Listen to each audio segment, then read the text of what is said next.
Hello दोस्तों, स्वागत है आप सभी का आज के इस टॉपिक में। आज हमारा एक नया टॉपिक है अधिगम लर्निंग। बच्चे कैसे लर्निंग करते हैं, कैसे सीखते हैं, उस बारे में आज हम सीखेंगे। ये टॉपिक सीटेट के लिए बड़ा ही महत्वपूर्ण है। यहाँ से बहुत सारे प्रश्न पूछे जाते हैं। ठीक है, तो वीडियो को शेयर कर दिए अपने भाई बहनों में, उनका भी टॉपिक क्लियर हो जाए। अगर आप चैनल पर नए हैं, चैनल को सब्सक्राइब कर लीजिए, बेल आइकन को प्रेस कर लीजिए, जिससे ये सभी वीडियो को नोटिफिकेशन आपको मिलते रहे। चलिए देखते हैं अधिगम क्या होता है। देखो, व्यक्ति प्रत्येक परिस्थिति से कुछ ना कुछ सीखता है, कुछ ना कुछ सीखता है। यही जो उसके व्यवहार में परिवर्तन है, यही अधिगम कहलाता है।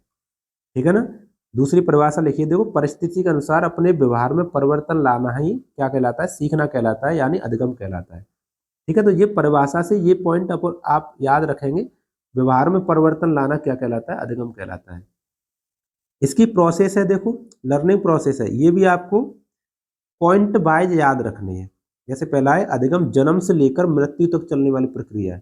ठीक है, तो आपको ये पॉइंट पक्का याद रखना है कि अधिगम कहाँ से कहाँ तक चलता है। ऐसा नहीं बीच में से ऑप्शन उसमें कई तरह से दे देगा, तो ये वाला पॉइंट होगा वो सही होगा। ठीक है, अधिगम मुख्य रूप से एक सामाजिक क्रिया है। सामाजिक यानी सोशल इंटरेक्शन से बालक सीखता है। ठीक है, सीखना अनुकूलन एडेप्टेशन की प्रक्रिया है। यानी अनुकूलन यानी अपने परिस्थिति के अनुसार अपने आप को ढाल लेना, उसे अनुकूलन कहते हैं। तो उस प्रक्रिया से बच्चा लर्निंग करता है। सीखना सार्वभौमिक यूनिवर्सल प्रक्रिया है। ठीक है ना। बच्चा यहाँ पर हो या फिर अमेरिका में बैठा हो या कहीं भी हो, बालक क्या करेगा? अधिगम कर सकता है। ठीक है, मतलब लर्निंग कर सकता है। चलिए देखते हैं, आगे भी पॉइंट है कुछ, यहाँ से क्वेश्चन जरूर आते हैं। ठीक है, ये पॉइंट आपको याद रखने हैं। सीखना एक मानसिक प्रक्रिया है, मेंटल प्रोसेस है। जब तक मेंटल रूप से, मानसिक रूप से बालक तैयार नहीं होगा, तब तक वो लर्निंग नहीं कर सकता। ठीक है ना। आगे देखो, अधिगम एक जटिल प्रक्रिया है, कॉम्प्लेक्स प्रोसेस है, जिसमें क्या होता है कि बच्चे की एक्टिव मतलब सक्रिय भागीदारी होना जरूरी है। अधिगम एक कॉम्प्लेक्स प्रोसेस है, जटिल प्रक्रिया है, जिसमें बच्चे का सक्रिय होना बहुत जरूरी है। तभी वो अधिगम कर पाएगा, नहीं तो नहीं कर पाएगा। या लर्निंग हो पाएगी, नहीं तो नहीं हो पाएगी। ठीक है, अधिगम प्रक्रिया है, उसमें एरर्स होना बहुत महत्वपूर्ण है, मिस्टेक्स होना बहुत जरूरी है, मिसकंसेप्शन होना जो रिलेवेंट है यानी महत्वपूर्ण है। बच्चे की एरर्स को, मिस्टेक्स को आपको महत्वपूर्ण मानना है, कमी नहीं मानना है। ठीक है, इससे क्या होता है कि गलतियों से, देखो ये लिखा हुआ है कि टीचिंग लर्निंग प्रोसेस में बच्चे की जो गलतियां होती हैं, एरर्स मिस्टेक्स होते हैं, उससे ये पता चलता है कि बालक चिंतन क्रिया प्रक्रिया कैसे कर रहा है, उसके सोचने की क्षमता कितनी है, वो बच्चा क्या सोच रहा है, कैसे सोच रहा है, इसके विषय में पता चलता है। ठीक है, तो ये पॉइंट आपको बहुत अच्छे से याद रखना है। इसको पॉजिटिव लेना है, एरर्स को, मिस्टेक्स को पॉजिटिव लेना है। बच्चों द्वारा होने वाली जो एरर्स हैं, वो बच्चों और वयस्कों में गुणात्मक भिन्नता के बारे में प्रदर्शित करती है। यानी देखो, बच्चों में और वयस्कों में मात्रात्मक रूप से दिमाग तो बराबर होता है, लेकिन गुणात्मक रूप से अलग अलग होता है, क्वालिटेटिव अलग होता है। ठीक है, तो बच्चा 5 गलती कर रहा है, वयस्क 1 गलती कर रहा है, तो इससे पता चल रहा है कि इसका मात्रात्मक रूप से दिमाग अच्छा है, इसका मात्रात्मक रूप से थोड़ा कम है। ठीक है, गुणात्मक रूप से। चलिए नेक्स्ट, आगे देखो, अधिगम को प्रभावित करने कारक है, फैक्टर। ठीक है, पहला इसमें स्टूडेंट से रिलेटेड फैक्टर है। तो पहला है फिजिकल डेवलपमेंट, यानी जिसके बच्चे का फिजिकल डेवलपमेंट अच्छा है, वो अच्छे से लर्निंग कर पाता है। इसमें सरकार भी चला रही पीएम पोषण योजना है ना। पीएम पोषण योजना है, वो फिजिकल डेवलपमेंट के लिए है। ठीक है, आगे मेंटल डेवलपमेंट, बच्चे को मानसिक रूप से तैयार करना है, मानसिक रूप से मजबूत बनाना है। ठीक है, आगे इंटरेस्ट, यानी अपने टॉपिक में इंटरेस्ट भी जगाना है। बच्चे का इंटरेस्ट बढ़ जाएगा तो वो अच्छे से अधिगम कर पाएगा और ज्यादा अधिगम कर पाएगा, ज्यादा लर्निंग कर पाएगा, ज्यादा सीख पाएगा। ठीक है, आगे भी पॉइंट है, देखो आगे भी फैक्टर है।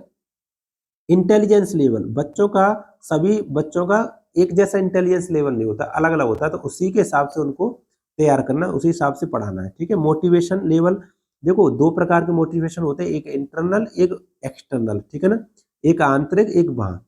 तो इसका भी लर्निंग पर बहुत ही महत्वपूर्ण प्रभाव पड़ता है। आगे मैच्योरिटी है और कल्चरल कंटेंट है। ठीक है, देखो आगे ये वाला पॉइंट, यहाँ से प्रश्न पूछे जाते हैं कि पॉजिटिव इमोशंस में क्या क्या आता है। पॉजिटिव इमोशंस में आता है आशा, खुशी और स्नेह, है ना, होप है, जॉय आनंद है। ठीक है, अफेक्शंस है, ये पॉजिटिव इमोशंस है।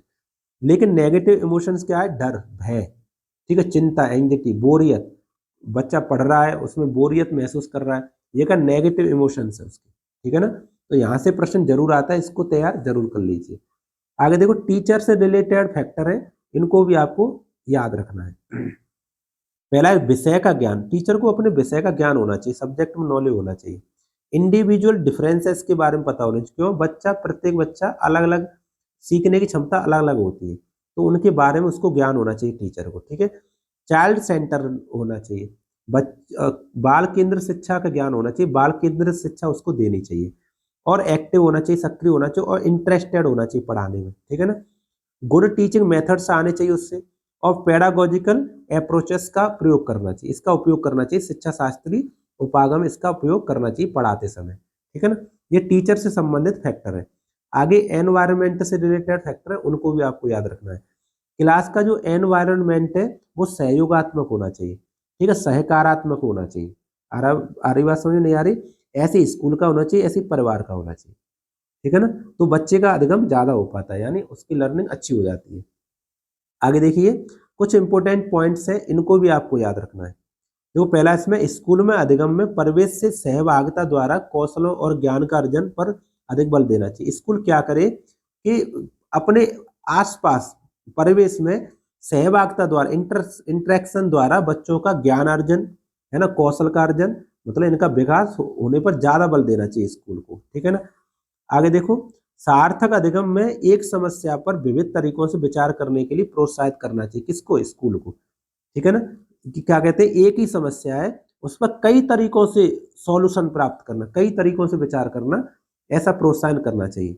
आगे देखो, अधिगम अधिक सार्थक और प्रभावी होता है अगर वह स्व निर्देशित होता है, बच्चा खुद करके सीखता है, लर्निंग बाय डूइंग, करके सीखता है, वो ज्यादा प्रभावशाली होता है, ठीक है। तो ये पॉइंट आपको तीनों बहुत ही अच्छे से याद रखनी है। आगे देखो, आगे प्रभावी अधिगम के लिए शिक्षार्थी की सक्रिय भागीदारी जरूरी है, यानी एक्टिव एंगेजमेंट होना चाहिए। समझ में आ रहा है कि सक्रिय भागीदारी बहुत आवश्यक है। सार्थक अधिगम में विश्लेषण, समालोचनात्मक और समस्या समाधान, ठीक है, एनालिसिस, क्रिटिकल थिंकिंग और प्रॉब्लम सॉल्विंग ये प्रक्रियाएं शामिल होती हैं, ठीक है, सार्थक अधिगम में ये तीनों ही सम्मिलित होते हैं। तो ये पॉइंट भी आपको याद रखने हैं, ठीक है। चलिए नेक्स्ट, प्रारंभिक कक्षाओं में शिक्षण अधिगम प्रक्रिया के लिए करके सीखना या लर्निंग बाय डूइंग, ये पॉइंट बहुत अच्छे से याद रखना है लर्निंग वाले चैप्टर के लिए। लर्निंग बाय डूइंग होना चाहिए, मतलब करके सीखना, अपने हाथों से बच्चे करें, सीखें, है ना, ऐसा दृष्टिकोण विकसित करना है। अधिगम के लिए विद्यालय के सामाजिक अवसरों में भागीदारी महत्वपूर्ण है, ठीक है ना। चलिए नेक्स्ट, चलो देखो, ये मैंने वीडियो थोड़ी दो पार्ट्स में डिवाइड किया, ये पार्ट पहला है, ठीक है ना, थोड़ा लंबा पार्ट हो जाता है, इसलिए इसी के बाद में तुरंत नेक्स्ट डे पार्ट सेकंड आएगा, उसमें ये कंप्लीट हो जाएगा। अभी हमने अधिगम के वक्र नहीं पढ़ पाए, इसमें अधिगम का पठार नहीं पढ़ा है, ठीक है। इन सभी टॉपिक जो छूट गए हैं वो सभी सेकंड पार्ट में मैं करा दूंगा, ठीक है। वीडियो देखने के लिए आपका बहुत बहुत धन्यवाद। अगर चैनल पर नए, चैनल को सब्सक्राइब कर लीजिए, बेल आइकन प्रेस कर लीजिए। ये पूरा टॉपिक मैं नेक्स्ट पार्ट में कंप्लीट करा दूंगा, ठीक है।